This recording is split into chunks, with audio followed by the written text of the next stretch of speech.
Alright. I guess I'll start. And so, it's going to be a good episode when we got the giggles at the beginning. Okay. Hi, it's Crave Girls. I'm Danielle. I'm Charli. And it's our show. We're going to do our show. And today we're going to talk about some equipment and gear part 2. And this time we're actually going to talk about the equipment. Yay! Yeah. So, well, it's been a minute. We've been doing things, but we're talking about gear. What do you want to talk about? What gear do you want to talk about? Well, my rig. Here. Okay, so I guess we would start with the pedal board I have, and it's got a tuner that is. I mean, first of all, it's like really dirty, but it's got a tuner that's from 2002. It's TU2. That's why they called it the TU2, because it was in 2002. It's not really why. And then a Nothing Geyser pedal, and a Sol Invictus preamp that's like a gain. I use it as my gain, actually, because it's really nice. It's got like 2 channels, and they both are exactly the same, basically. And you can run them simultaneously. It's interesting. It's got a lot of output connectivity options.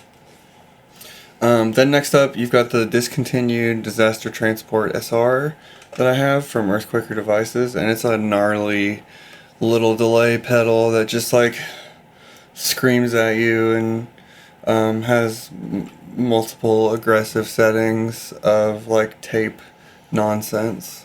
I would call it nonsense. And then the next up is you got a expression pedal and a like H9 Eventide or Eventide or whatever, Eventide. And it's basically a computer, so it's kind of a deceptively small board that can do everything. I've got a phaser, I've got a flanger, I've got a step sequencer. I've got a step pitch, whatever you call those, slicers. I've got everything on there, basically. Anything you could ever want, except for the newer version of the pedal. So there's that. Then you've got my guitar, which, first we need to talk about the case. How do you feel about the case? It's so big that I use it as a table at practice. Yeah, Charli uses it as a table at practice because it's so large. It's the only thing that would fit my guitar that we could find on the internet that wasn't like $250. So it is affordable and it's a really good case. It's sturdy. And then my guitar is a Pure Salem wood sole prototype guitar. It doesn't have a serial number. It's just its own thing. It was handmade at the Florida shop back in the day when they were just starting out. And it's really special to me that I get to play that guitar. It's awesome. And then my beautiful amp. So on top is a Fender Deluxe Reverb head version, which go ahead and look that up. I doubt you will find very many examples of people even talking about it. It's so rare. Those are weird, and I don't even really know how I got my hands on one. It was just for sale, and I picked it up, and I guess I got it like the day that they sold out, so they sold out in a day. Then the cab, just a custom print that I put on the front of it. That's really cute, and I helped you put it on this one. Yeah, and it's just a 412 vintage 30 Avatar cab from, the early 2000s. I think I paid like $380 for that. Very cool. Yeah, nowadays that same cab would go for almost $1,000. It's crazy, but yeah. Well. So that's my gear. That's your gear. That's basically my setup. Besides the keyboard and MIDI stuff that I do, I also have a controller that I control on Charli's side. With Ableton. With Ableton. It's fun. Oh, and everything else, my vocals go through Ableton and the keyboard goes through Ableton, so I can make whatever sounds. Very cool. Yep. Well. So what do you got? Oh. Well, I guess let me go get it. You're gonna go get it? Well, one part, I was gonna get my violin. Okay. I don't have pictures of it. So, one moment.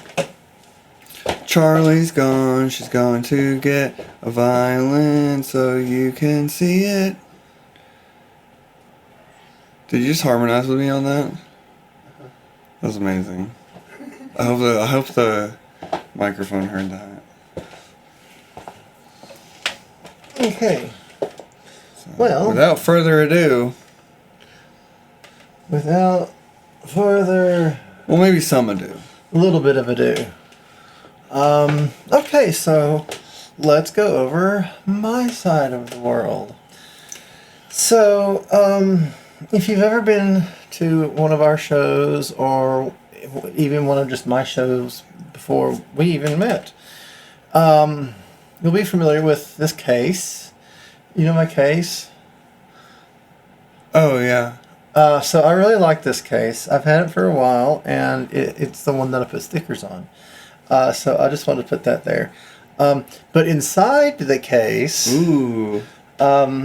It's like a golden egg It's like a golden egg made out of a punk rock bathroom. A punk rock bathroom golden egg with the inside of electronics. Kind of, yeah. So if you open it up, the picture I have here. It's not necessary. Have it playing the computer instead, and it's all there. But I just set it up like this for display. You'll see what I mean. But yeah, so I basically have a little APC museum going on here. APC museum. Mm-hmm. I do like the APC line. It turns out. So you've got. So I've got the old school APC 40 Mark 1. The Mark 1, the big old tank of a thing here. It's really cool. It has its own power supply, which I quite enjoy. Wow. No, it's a good thing though. Yeah. Motorized faders work better on a power supply. Mm-hmm. Step 1. Mm-hmm.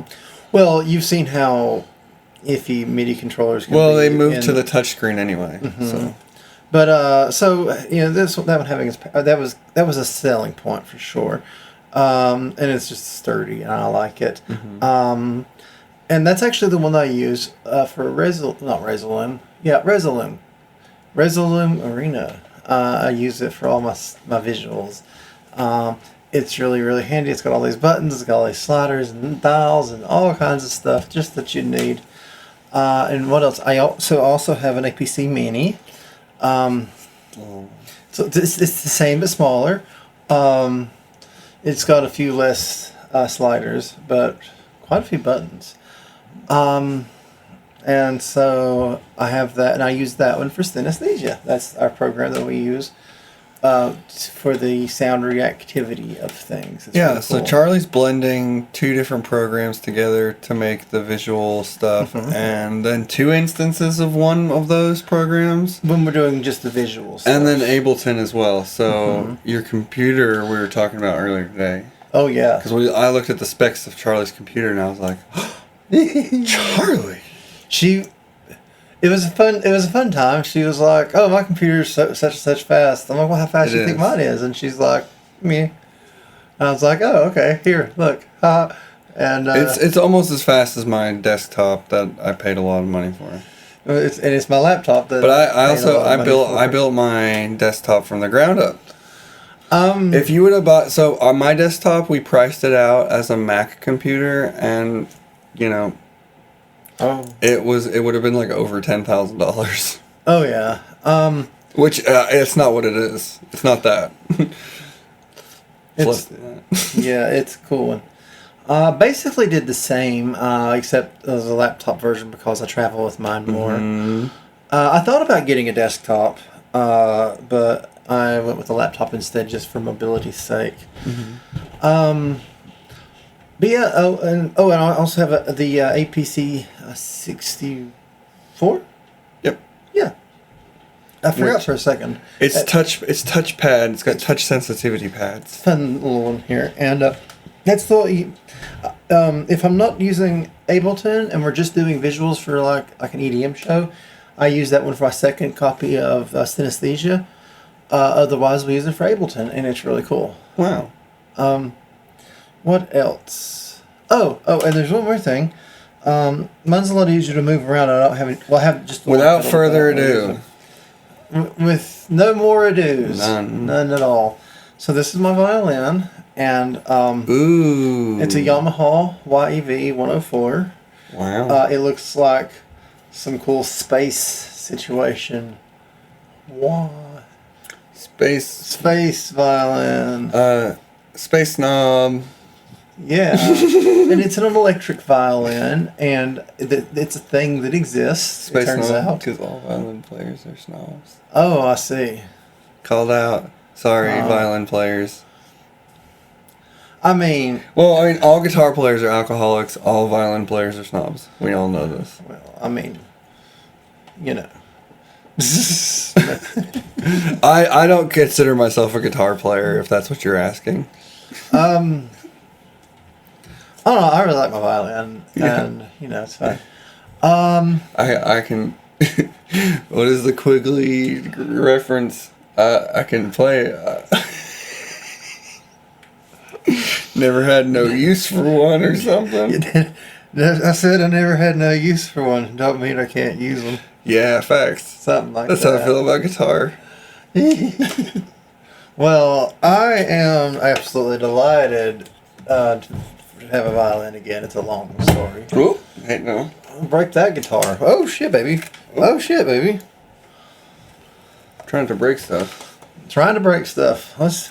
Trying not to break What, stuff. so what is this See, guitar? that's this guitar I played for a lot of years.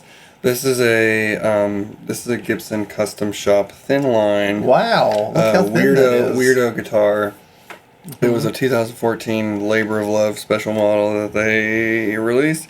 I toured with this guitar for many years, and you can tell when a guitar's been played a lot, because that happens. As you just saw. I think you can see that. Whatever. But yeah, this guitar is interesting. Is that the first time you got it tangled in a violinist bow? Or has that happened before? No, it's never happened before. Amazing. Yeah. It's not quite in tune. We'll get there. But I won't tune on camera for you. Yeah, it's been hanging there for a bit. Yeah. So, yeah, without further ado, that's Heist GG's. I guess we'll see you next time. That's Grave Girls Gear. Grave Girls Gear Expo. Woo! Yeah, alright, have a good one. Bye. Bye.